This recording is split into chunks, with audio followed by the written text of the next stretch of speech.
Здравейте! Днес при мен са част от екипа на общността пространство Солидария, Вики и Поли.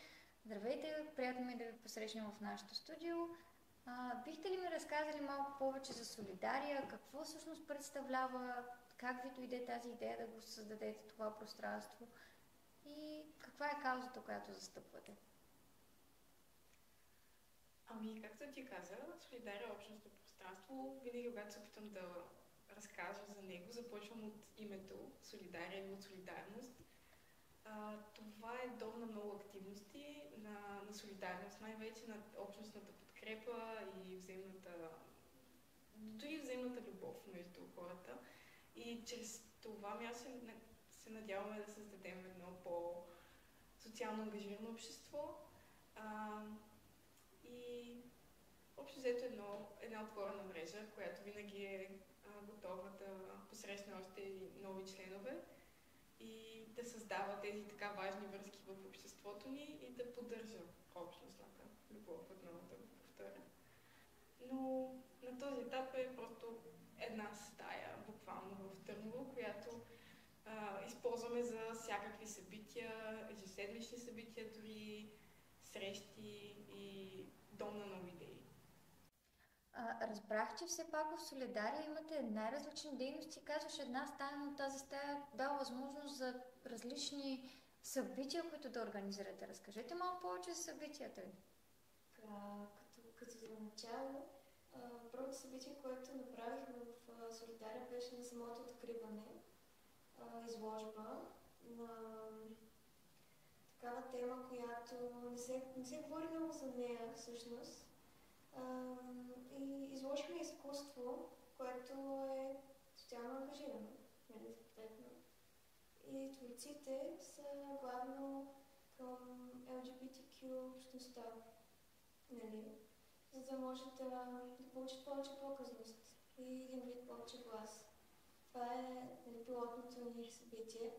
Иначе Солидария има още много събития като работилнички за младежи с увреждания, за да създадем за тях социална среда след завършване на гимназия, понеже има голяма липса и съответно още много неща очакват да бъдат правени там. Това класове и редица изложби и прожекции на социална тема и така нататък. Така както представите Солидарията, звучи страхотно, но само към младежи ли е насочена или участват в събитията ви хора от различни възрастови групи, съответно проблемите, които поставяте и каузите, които защитавате, стават все по-обществени, значими и хората наистина се интересуват от тях?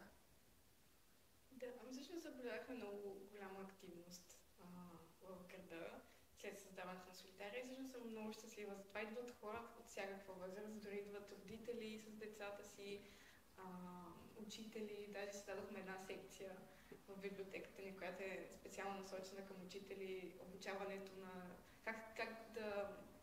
как да се обучават деца от различни маргинализирани групи, но главната общност, която ангажираме, са младежите, тъй като целият екип е съставен от ученици и студенти. Страхотно, поздравявам ви! На 8 марта имахте много интересно събитие. Може ли да разкажете малко повече за него на публиката ни? Как изобщо се роди тази идея? Доколко човека успяхте да се докоснете и вие как се чувствахте след събитието?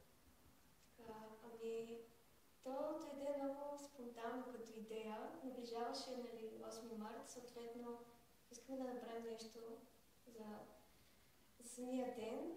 И първоначално имахме една работилничка, наречена феминистка лаборатория, която трябваше да направим възможно най-много визуализация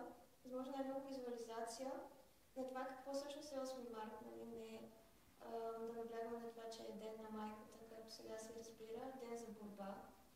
И съответно следствието беше събитието на 8 марта, което направихме един мирен протест, така да го да го наречем, всъщност ние така го наричаме, мирен протест, където да изложим тази информация. Имахме Деня на времето с 8 марта, доста теми, като темата за абортите и абсолютно всичко, което може да поберем вътре.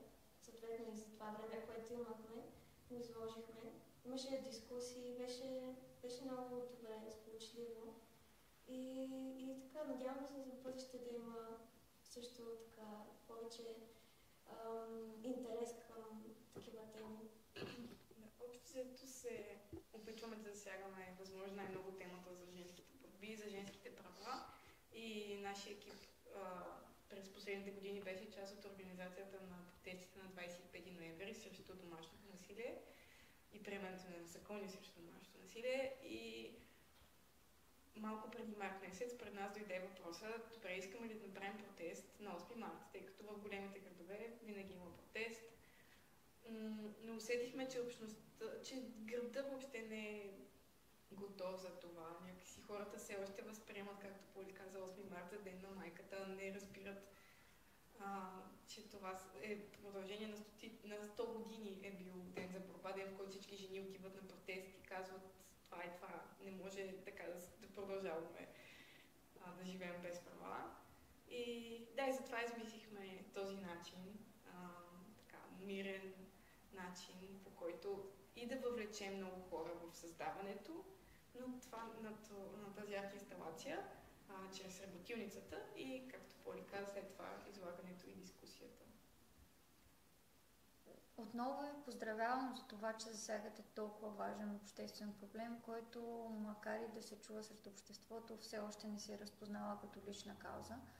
И въпреки това искам да ви попитам, вие лично как се чувствате? Как се чувствате като жени, които са част от това общество? Как се чувствате като хора, които променят? Защото това, което правите с Солидария, е да променяте, да давате възможност хората да се развиват и да разбират по темата.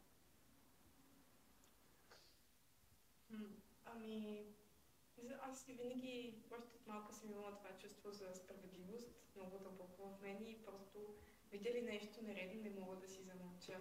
Може би това ме води, може би това води целият ни екип.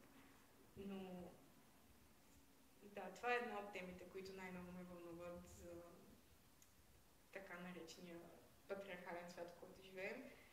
И напоследък започвам да намирам така по-мирния, по-спокойния начин, по който да се говори за това нещо.